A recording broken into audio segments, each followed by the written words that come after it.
noite. Sejamos todos bem-vindos ao terceiro webinário com a professora Rosilene.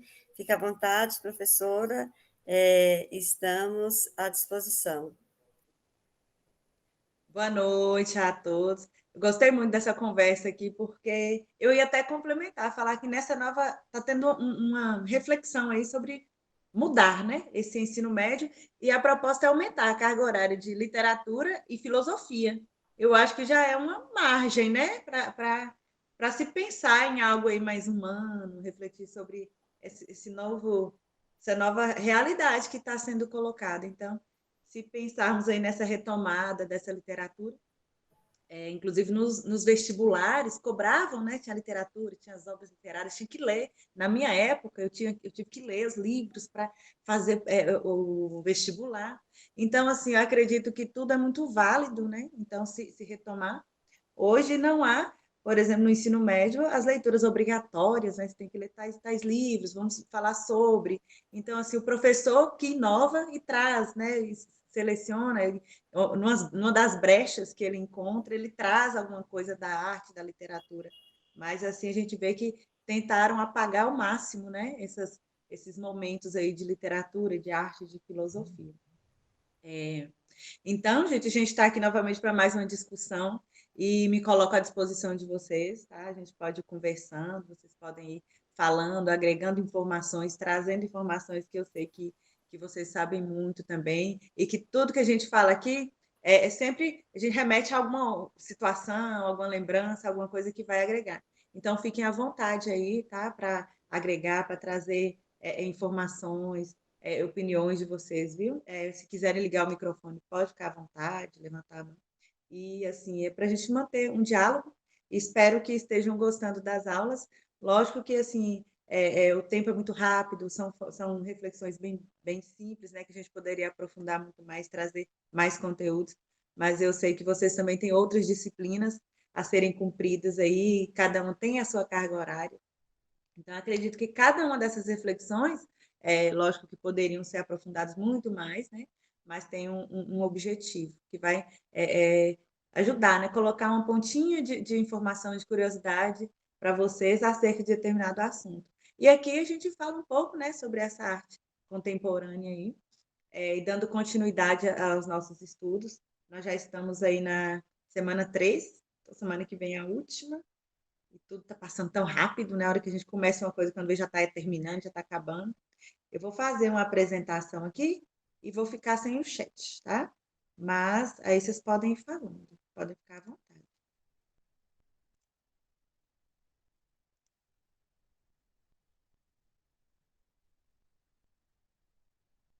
Daiane, ainda não respondeu nada os fóruns?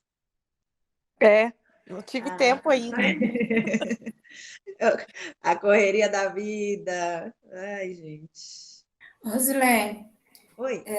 Sheila, eu assisti suas aulas, tá? Eu não pude participar nem da primeira nem da segunda aula, porque eu estava em viagem, a outra eu estava no hospital com meu neto, mas eu tomei a liberdade de usar o seu fórum 1 com os meus alunos hoje.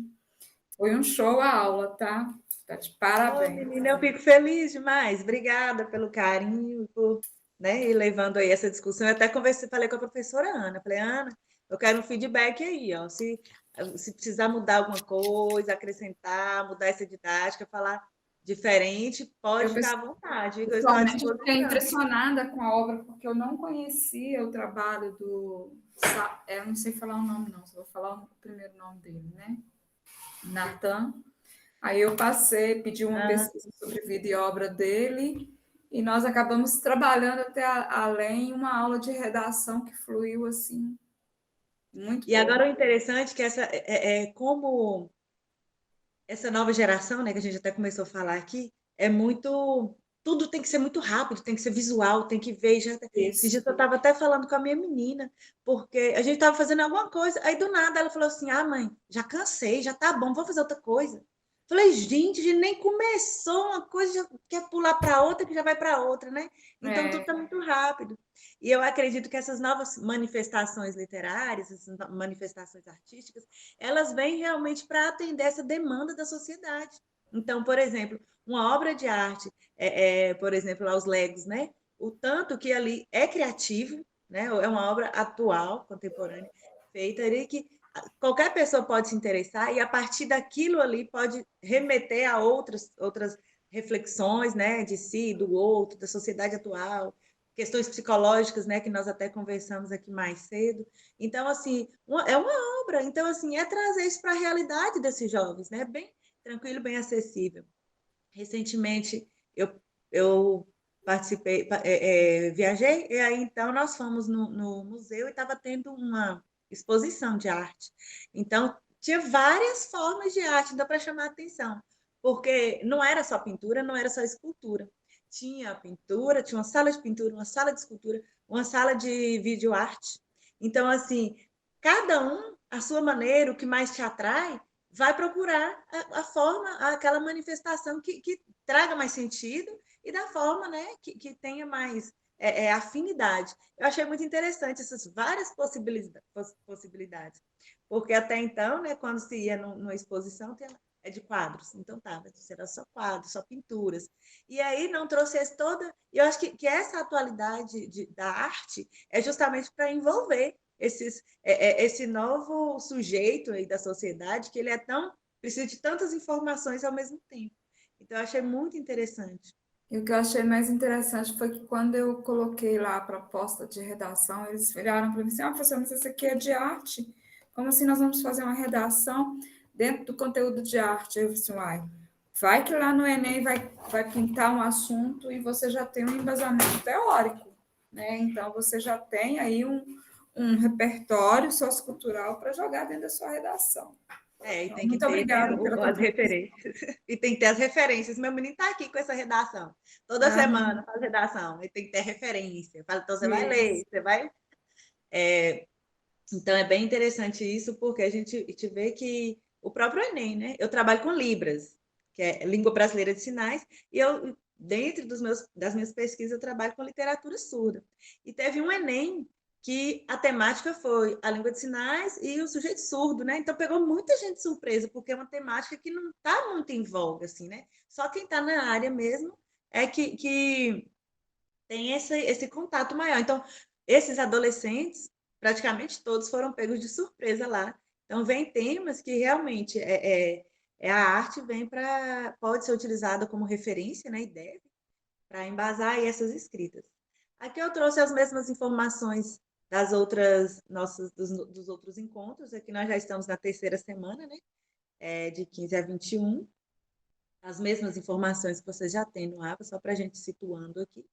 Agora é a nossa unidade 3, produção artística contemporânea, artes visuais, e arte contemporânea, relação entre objeto literário e espectador-leitor. Então, nessa perspectiva de hoje, nós vamos pensar aí o espectador ou leitor como sujeito que vai fazer parte da criação artística, não mais como aquele que só assiste, que só vê e que não interfere. Então, a partir daqui, nós vamos pensar nessa criação de sentidos a partir dessa relação entre objeto artístico, o artista e o espectador. Então, vai manter-se essa relação, que difere, né, dos movimentos anteriores, onde o objeto artístico por si só já tinha um significado. Então, pensando aí no neoconcretismo, né, que nós vamos ver lá na frente, eu coloquei até um texto bem breve lá na página, né, lá eu falo web, estou com Classroom aqui, mas não é Classroom, não, lá na sala de aula lá nossa mesmo, no ambiente virtual. Isso. Aí eu coloquei um texto lá bem tranquilo, só para a gente compreender um pouco sobre o surgimento desse movimento, né, da onde que partiu esse movimento. E aqui as bases desse movimento foi a partir de 1954, né, no Rio de Janeiro. E vários artistas encabeçaram isso, né, deram os primeiros passos para que esse movimento viesse à tona. Aqui no Brasil começou em 54, só que lá em 38 teve um primeiro movimento que marcou, né, mundialmente, foi no México, E foi um movimento nessa mesma linha, uma busca pela liberdade da construção literária e da artística, né? Então, a partir desse movimento, veio, né, criou-se essas bases aqui no Brasil também. Então, viu-se que os movimentos anteriores já não estavam dando conta de interagir, de perceber a sociedade não estava sendo espelhada, e viu-se essa necessidade dessa sociedade, das pessoas, o cotidiano, fazer parte, estar envolvida na arte. Até porque nós temos que pensar aí a arte e literatura, né, como uma forma de representação da sociedade, elas não podem estar separadas. Então, a partir desses primeiros passos, dessas bases para esse movimento neoconcreto, os trabalhos desses artistas objetivavam a abstração geométrica. E o que os une, principalmente, era a rejeição à pintura modernista brasileira, de caráter figurativo e nacionalista. Então, a ideia é justamente romper com a perspectiva de arte em função de algo, em função de um regime político, em função de uma ideologia. Na verdade, a ideia que emerge aqui é a arte como sendo subjetiva e ligada ao cotidiano, às pessoas, e não a ideias institucionalizadas, regimes políticos que vêm para meio que travar, né, para demarcar esses determinados espaços. Então, o que esse movimento prevê é justamente a liberdade artística. Não se trata de uma panelinha fechada, né, esse grupo, essas pessoas que se reuniram nesse movimento. Não se trata de uma panelinha fechada, nem muito menos de uma academia onde se ensinam e se aprendem regrinhas e receitas para fazer abstracionismo, concretismo, expressionismo e outros ismos, os nomes dados às correntes, né, anteriores. Ao contrário, aos olhos do crítico, o respeito à liberdade de criação. Então, a luta, a bandeira era a liberdade de criação. Era onde o artista poderia escolher seu material, e a partir da sua subjetividade, do seu sentimento, da sensação, criar o objeto literário, não vinculado a determinadas ideias ou ideologias, né? Então, o movimento artístico literário, que se chamou neoconcreto, foi uma insurgência contra o concretismo paulista. Então, foi um movimento no Rio contra um movimento que tinha surgido em São Paulo. O que alguns artistas cariocas percebiam como excessivo racionalismo do concretismo nas artes brasileiras. Então, era fugir dessa questão do concretismo e da razão mesmo. Então, propõe-se uma nova ideia, essa liberdade do pensar, novas formas de expressar, por meio de materiais diversos, formas diversas. Então, o neoconcretismo ele surge em 1957, no Rio de Janeiro, como se fosse uma corrente vanguardista, que propõe mudanças a uma corrente anterior ao concretismo. Então, teve como mentores, né, o poeta Ferreira Goulart e a artista plástica Lígia Clark, e também a Lígia Pepe. 1959, publica um documento. Esse documento é como se fala, a partir de agora, esse movimento ele existe realmente. É o Manifesto Neoconcreto, publicado aqui no Brasil em 59. Então, a partir desse documento, retoma aí, evidencia-se as bases que vão reger esse neoconcretismo, essa nova forma de fazer arte. E como representantes tem-se a Lígia Clark, o Hélio Oiticic e a Lígia Pá. O espectador, na perspectiva do neoconcretismo, pode manipular o objeto e modificar sua forma. Ou seja, a presença do espectador é muito importante. Então, não é só o objeto que tem significado em si. Essa relação entre o objeto e o espectador é que vai promover o significado, os sentidos, né, dessa arte. Procuravam os neo uma volta da subjetividade, que os artistas insurgentes alegavam ter sido abandonada e substituída por receitas e dogmas que estariam dominando as artes no Brasil dos anos 1950. Então, aqui quando fala desse período aqui, está fazendo referência ao concretismo, né? Então, esse movimento ele vem como uma forma de repensar essa nova forma de fazer arte. E aqui eu trouxe um quadro para a gente entender um pouco da perspectiva desses dois movimentos. Tem o movimento carioca, que é o neoconcreto, e o movimento paulista, que é o concreto. No carioca, tem a experimentação de todas as linguagens. E no movimento paulista, pura visualidade da forma. Quando a gente pensa em todas as linguagens, aí tem-se aí muito a utilização do corpo como forma de fazer arte, né? Então, emerge aí, né, conforme a gente falou um pouquinho na semana passada, a performance art. Eu acredito que ganhou muito espaço. Hoje nós temos aí várias formas, por exemplo, eu trabalho com o slam surdo, que é a performance corporal. Então, tem a performance que utiliza o corpo, a voz, a língua de sinais, e ali é um espaço diretamente envolvido com o público. Então, o slam surdo, que é uma performance artística, ele não acontece em um espaço fechado, depois, vamos supor que grava essa apresentação e expõe essa gravação em outro espaço. Não é assim que funciona. Para que o slam ele tenha significado, ele crie o significado, é preciso que a apresentação seja face a face. Então, o performador, que é o artista, ele tem que estar frente a frente com o espectador. E é nesse movimento, nessa relação de expressar e a recepção do outro é que vai criar o sentido, o significado.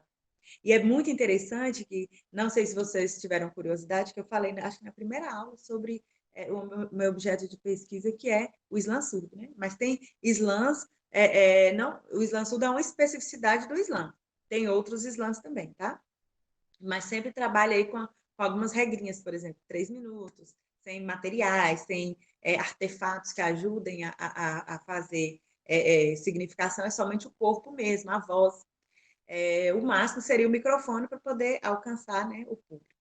No slam surdo é bem interessante porque cria-se, tal qual tem o pacto literário, onde o leitor, ao ler a obra, né, o livro, ele lendo ali e aceitando o que está sendo lido e entrando nessa narrativa, ele cumpre o pacto literário, né, que é de ler e aceitar, entrar naquela narrativa, né, e dialogar com aquilo.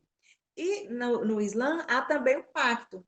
Como é que acontece isso? No início da apresentação, faz-se um gesto, um movimento corporal, onde o performador ele vai fazer e o público vai copiar, vai fazer também. Então, quando o público faz isso, já está demonstrando ali que é um pacto, que a narrativa que virá depois, esse leitor, esse espectador, ele está disposto a interagir, a compreender, a criar ideias, né, a participar desse projeto.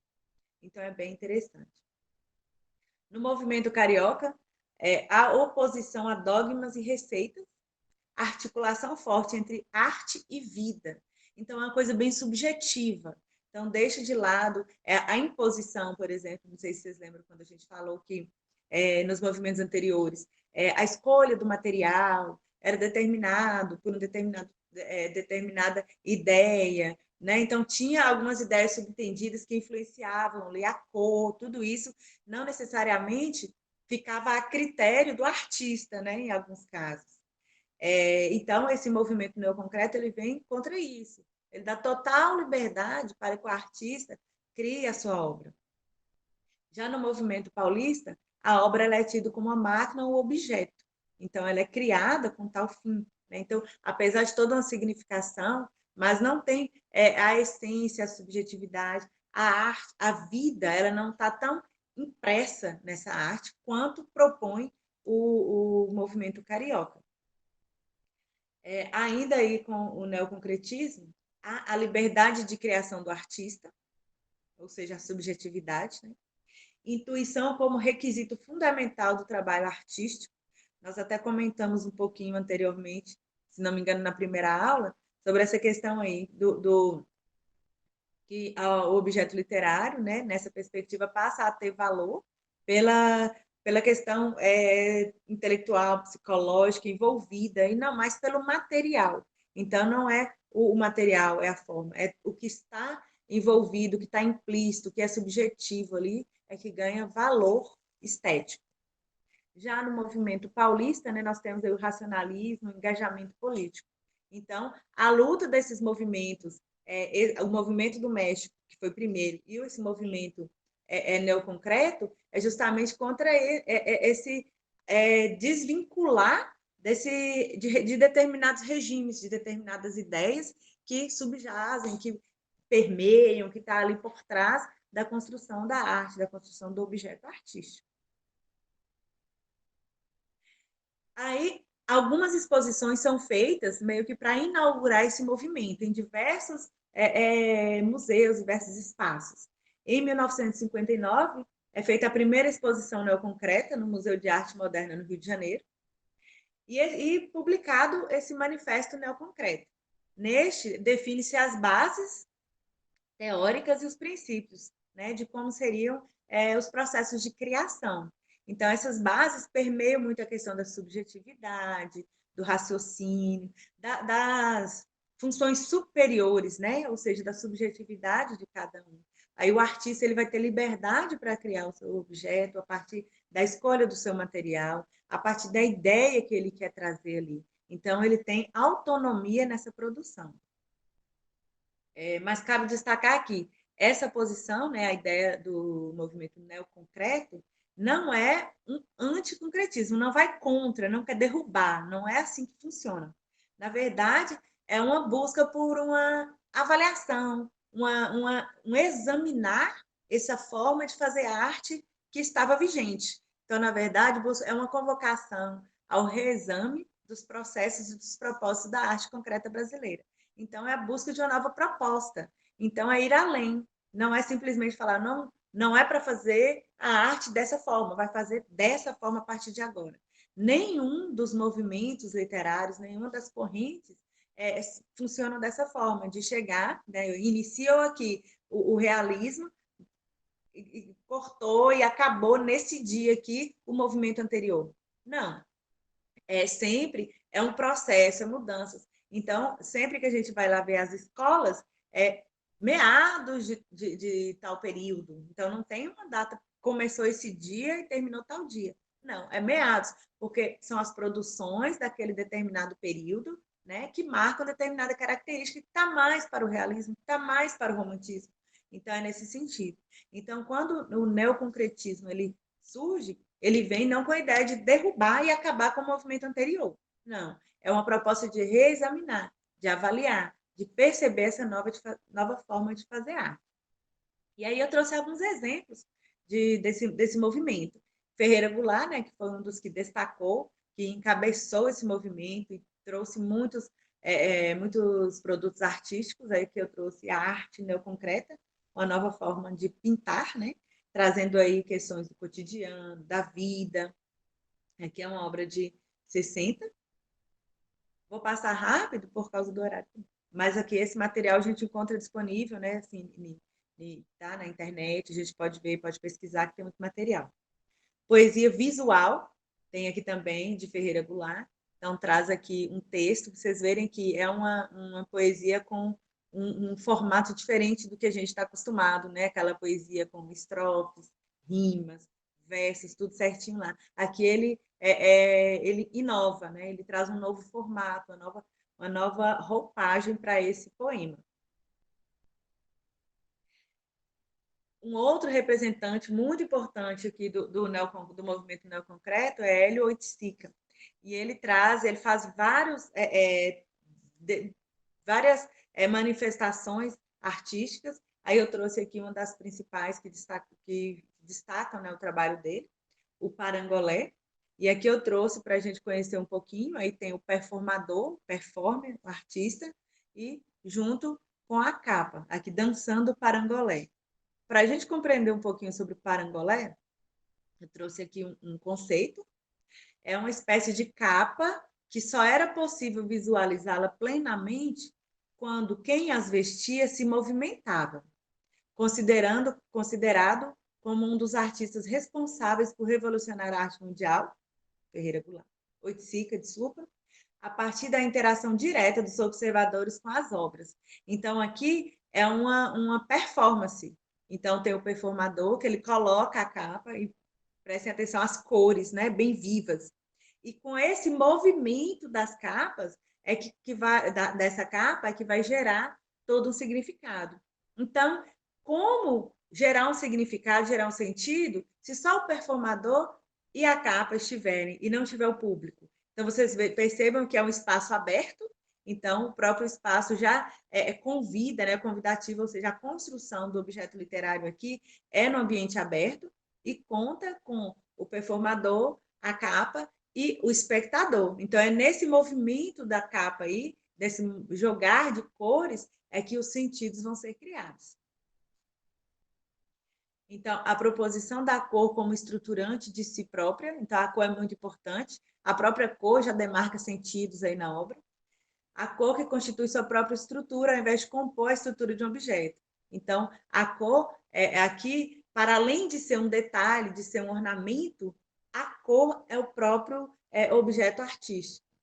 O rompimento com as estruturas tradicionais da obra de arte, como a moldura dos quadros, o pedestal e peso das esculturas. Então, é uma nova forma de mostrar a arte. Então, saiu lá da galeria, né? Saiu do museu, está na rua, não está no quadro mais. Então, há novas possibilidades de fazer a arte, de mostrar o objeto artístico fora do espaço fechado do museu ou da galeria. E um detalhe importante que ele fala quando o parangolé, que são dois, na verdade. Então, tem duas perspectivas do parangolé. A primeira é o tecido colorido, que uma vez destinado à atuação, performance, passa a ser objeto do parangolé. Então, ele constitui. Imagine aí o artista sem a capa. Não daria o mesmo significado. Imagine a capa sem o artista. Também não daria o mesmo, né? E o parangolé, que se refere à atuação, performance, como objeto do próprio parangolé. Então, na verdade, são duas estruturas que se fundem em uma só, criando o objeto. Então, a capa mais o performador e mais o espaço e o público que está ali, tudo isso vai criar sentidos. Eu lembrei aqui agora a gente está tendo aqui as festas de agosto, né? Começa hoje. Então, tudo aquilo ali cria sentidos. Tem a roupa, tem o artista que está ali com aquele paramento e faz o desfile, tem a música, tem tudo aquilo. Então, é a união de tudo aquilo e do público é que vai criar sentidos. Porque se faz aquele desfile todo só com ele não tem público, vai faltar alguma coisa. Eu até, conversando com o meu menino quando a gente viajou, a gente estava na praia e lá vendo o mar, o barulho, as ondas, as pessoas caminhando, a areia, e a gente pisando na areia, né, e sentindo. E aí, realmente, a gente sente, é diferente.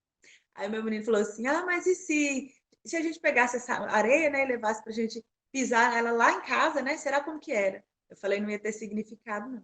Não ia ser a mesma coisa nunca, porque é tudo aqui. Então, tem que ter o conjunto do ver, do ouvir, desse movimento das pessoas aqui para criar esse sentido todo. E quem fala isso, Paul Zumthor, ele traz também para a gente essa perspectiva aí da importância do espaço e essa relação do objeto, do espaço e o performador. E ele cita um exemplo, eu utilizo ele na minha dissertação, ele como teórico, Paul Zumthor.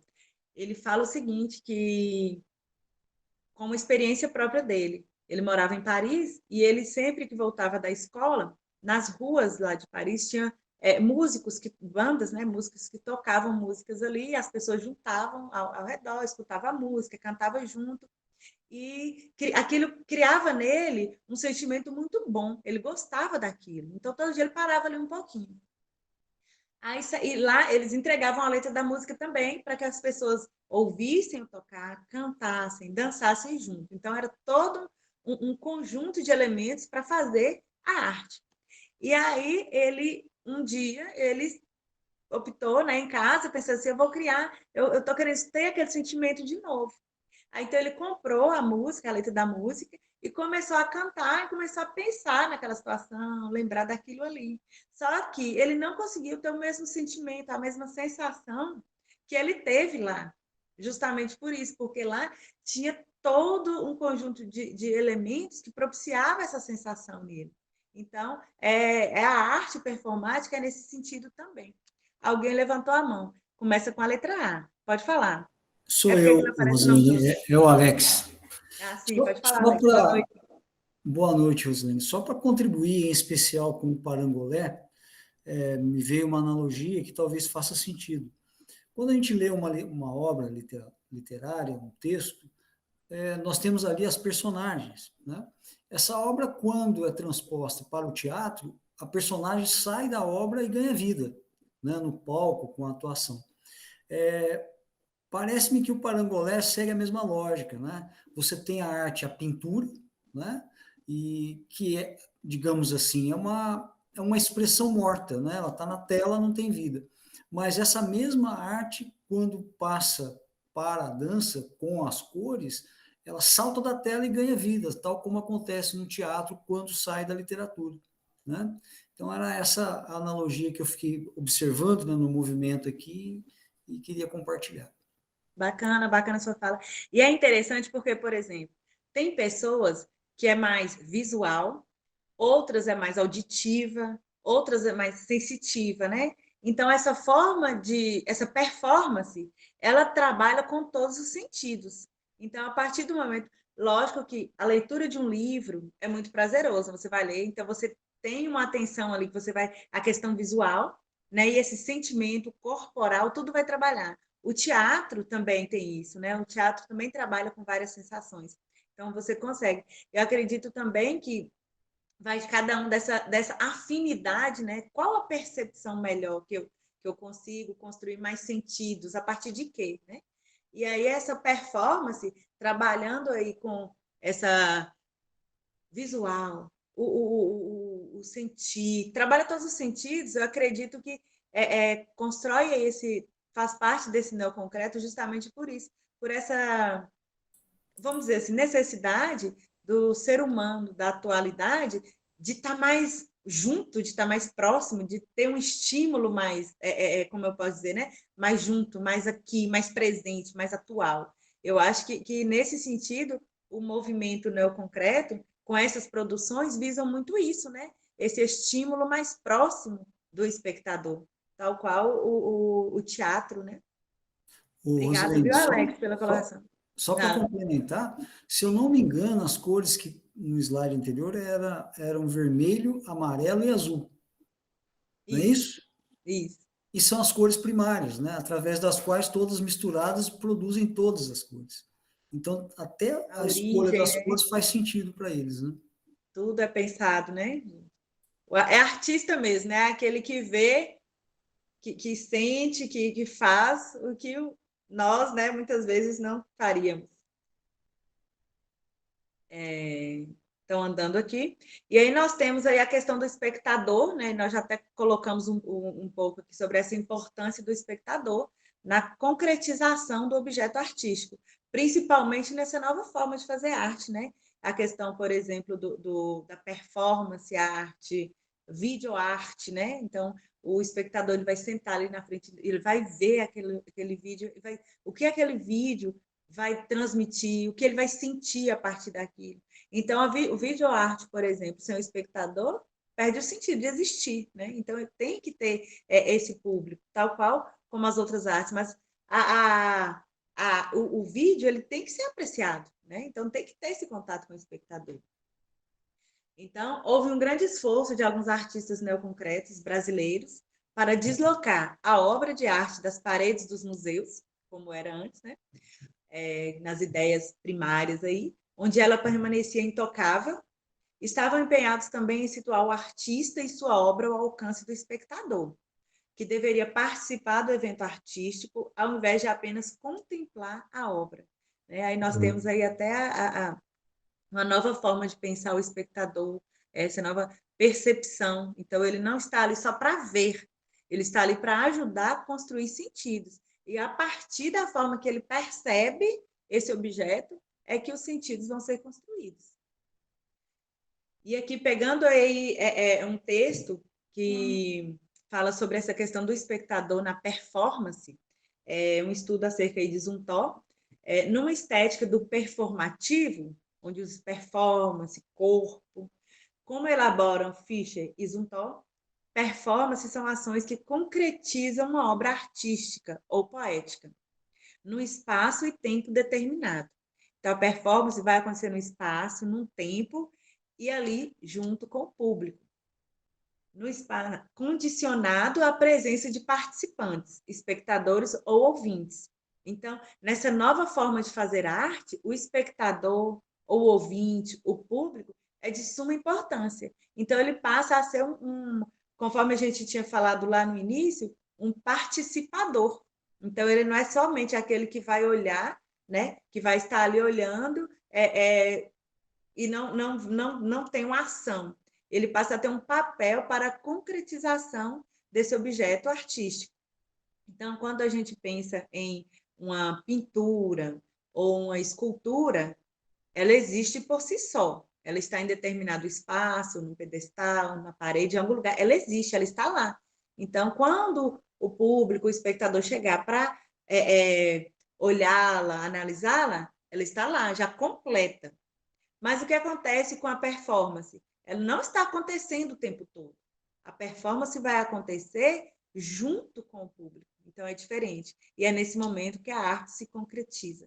Então, o performador ele vai criar, ele vai ter uma narrativa, ele vai se identificar, ele tem que pensar, criar quais são as expressões que serão utilizadas, o que será concretizado ali para na hora. E não é treinar, e não é pensar, eu vou treinar aqui para na hora da apresentação eu já sei tudo de cor. No Slam, por exemplo, há a organização, mas a concretização é na hora. Então, é passível de mudanças, adaptações, expressões que não estavam previstas inicialmente acontecer. Então, é nesse sentido. E tudo ali na frente do público, né? A presença do público determina o êxito da ação realizada. É para o ouvinte que se profere uma poesia vocal como comunicação poética, na análise de Zumthor. É para um público participante que se realiza uma performance artística, no escopo de estudos de Fischer. Nesses dois autores, a presença física dos artistas e dos recitantes é tão importante quanto a presença coetânea do seu público e ouvinte. Então, a gente retoma lá o primeiro texto, né, a primeira discussão que a gente teve. Né? Então, tem o autor, o objeto artístico e o público. Então, a obra, no neoconcreto, ela se concretiza realmente a partir da junção desses três elementos. Todos são partes integrantes do objeto, né, da estética. Aqui as referências, essas referências foram as que eu coloquei lá no material, está lá disponível.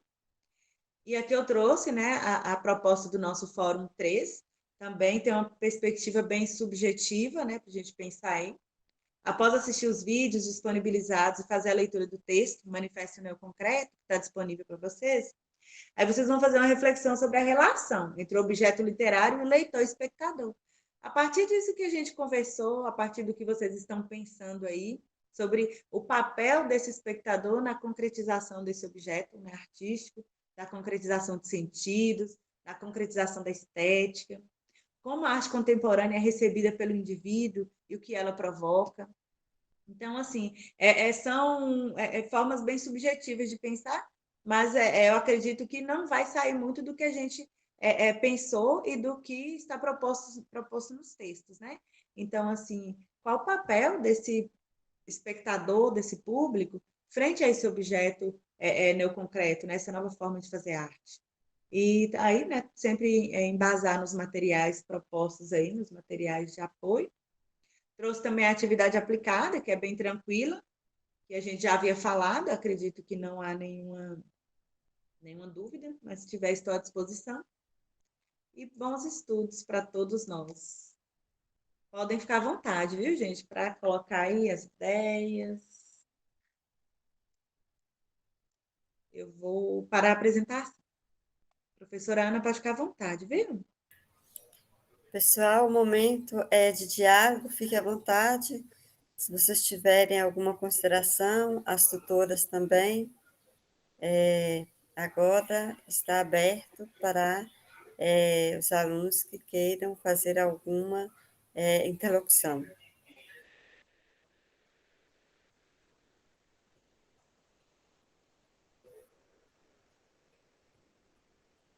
Ok, gente, tranquilo? Podemos, então... Eu só queria fazer uma observação, professora. A gente está estudando a arte contemporânea. Atualmente, o que a gente vê quando a gente vai aos museus, né? O que a gente está presenciando seria uma arte pós-moderna? Por exemplo, o Museu da Manhã, Banksy, isso é pós-modernidade? É engraçado, porque essa questão da nomenclatura para esse período que a gente está vivendo ainda não tem, né? Assim, não foi estabelecido. Mas pensa-se em pós-moderno, pensa-se em contemporâneo, mas num nome específico, sempre há essa indagação, né? Qual corrente, qual movimento literário, movimento artístico a gente está na atualidade? Mas acredito, né, as discussões apresentam para a gente essa questão da pós-modernidade, fala-se muito desse termo, né? E desse contemporâneo também.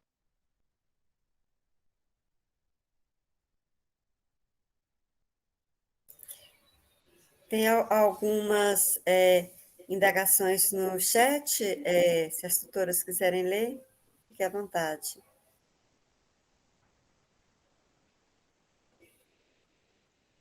Olá, boa noite. Não houve perguntas no chat, não. Aí é mais a interlocução mesmo, se alguém quiser falar, comentar alguma coisa. Marilu falou, gostei de ouvir sobre o Islã. Isso. Eu sempre vou falar de Libras, aí eu chego no Islã. Falo literatura surda, eu chego no Islã. Falo literatura, eu chego no Islã. Eu acho que quando a gente está, né, desenvolvendo um trabalho sobre, a gente sempre quer trazer, né, mostrar, principalmente aí, como todos aqui são professores, acredito que aí se em algum momento lá na aula de vocês, né, tal qual a colega falou que utilizou em atividade que a gente havia falado, então, falar um pouquinho aí do Islã Sul, desse movimento aí de uma minoria que está ganhando espaço. Então, é muito bom, viu? Depois vocês podem dar uma olhada, tem muitos vídeos sobre, né? E muito material. Mídria? É da onde? Eu não conheço, não. Se você quiser falar, pode abrir o microfone. Oi, ela é de São Paulo. Eu a conheci num grupo de... Uma prima minha faz um grupo de leitura e um dos livros era o da Mídria. Aí a QBH, eu estou virando aqui, porque eu estou pegando o livro aqui para ver onde que ele está. Esse aqui, ó, que a gente fez a leitura.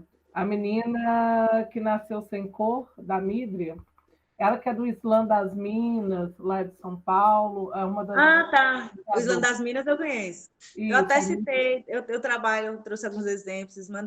Tem Manos e Minas também, que eu isso. gosto bastante. E ela, na palestra dela, ela até pegou, falou do Islã do Surdo, e é interessante que ela é super acessível, né, de conversar com ela, achá-la nas redes sociais. Ela é uma pessoa muito acessível. E esse livro dela é muito bom para trabalhar em sala. A Menina que Nasceu Sem Cor é o título de um dos poemas dela. Legal, bacana. Obrigada pela referência. Nada. Daniel levantou a mão. Boa noite, estão me ouvindo aí? Sim, boa noite. É porque, professora, eu vejo que o modernismo mesmo, né, no terceiro ano, a gente tem o conteúdo de acordo com o planejamento, vem trabalhar a primeira fase, né? Aí entra aquela obra, eu queria que você desse uma ideia para... Eu vou iniciar com eles nesse terceiro bimestre, a questão daquela obra lá de Tarsila do Amaral, bem, entendeu? Para, tipo assim, eles pedirem jogar ela para mim trabalhar como obra contemporânea, trazer uma reflexão para a realidade. Abaporu? Isso. Então, tem muito tempo que eu não trabalho na educação básica, estou no ensino médio. Então, eu estou por fora um pouco aí dessa grade curricular, né, que proposta aí. Mas eu acredito que é bem a questão...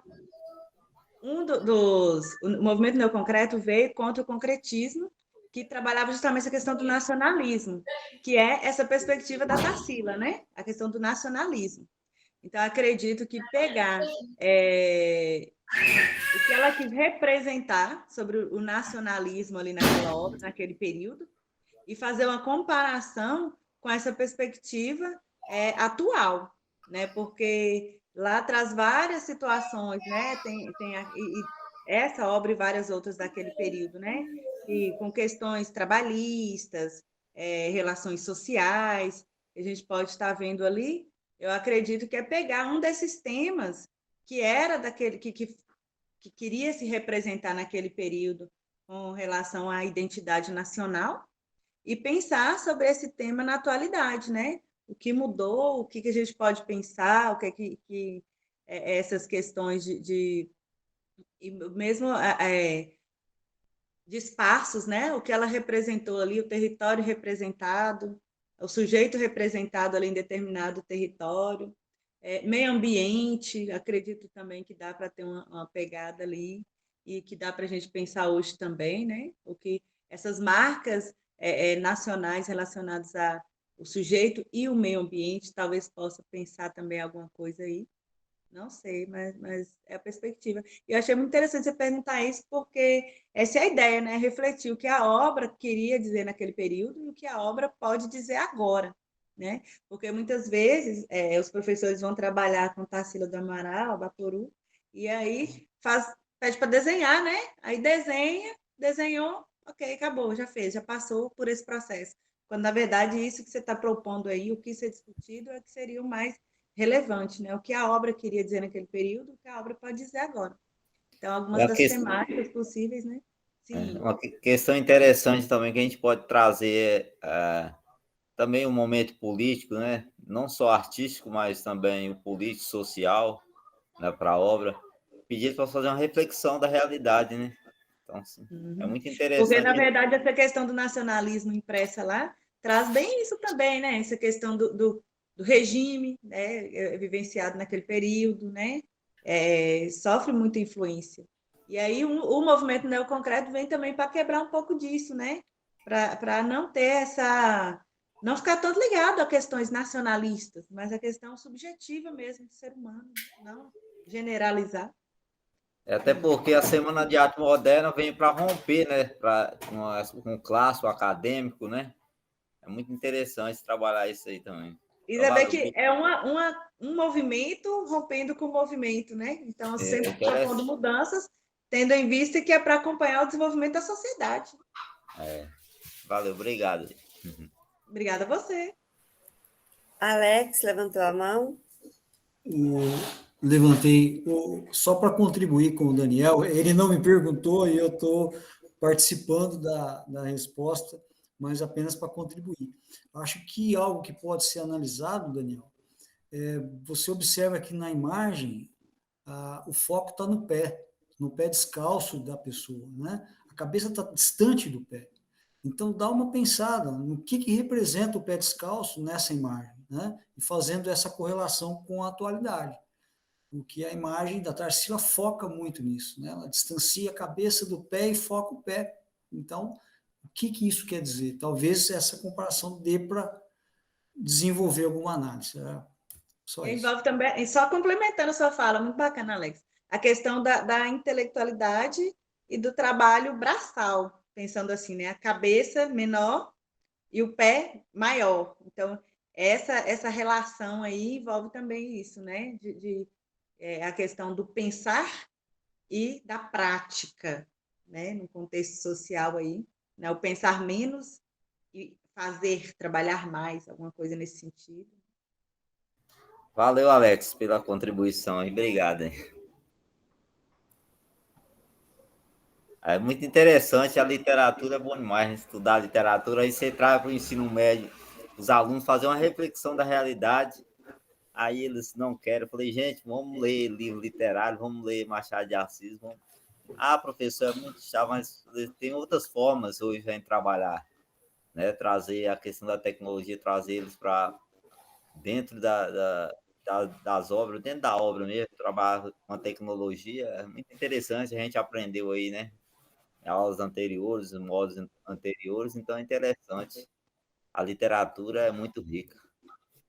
Pode-se pensar até em releituras, né? Colocar esses alunos para fazer releituras e produzir material, né? Ler um livro, ler um poema, e que qual outra forma que eu posso representar, né? Uma intermedialidade aí, né? Já que tudo é tão tecnológico, trazer isso também, né? Para esses estudos aí da literatura. Pessoal, então podemos encerrar? Professora, obrigada pela aula de hoje. Pessoal, parabéns pela interlocução e uma boa semana de estudo para todos, que a gente possa seguir aí bem firme para o próximo webinário, o quarto webinário, da disciplina de História da Arte Brasileira Contemporânea. Obrigada, professora, e boa noite a todos. Boa noite. Eu quem agradeço a todos pela atenção, gente. Obrigada. Até semana que vem. Boa noite, professor Lusilene. Boa noite, Ana. Até mais. Boa noite. Boa noite a todos. Boa noite. Boa noite. Boa noite.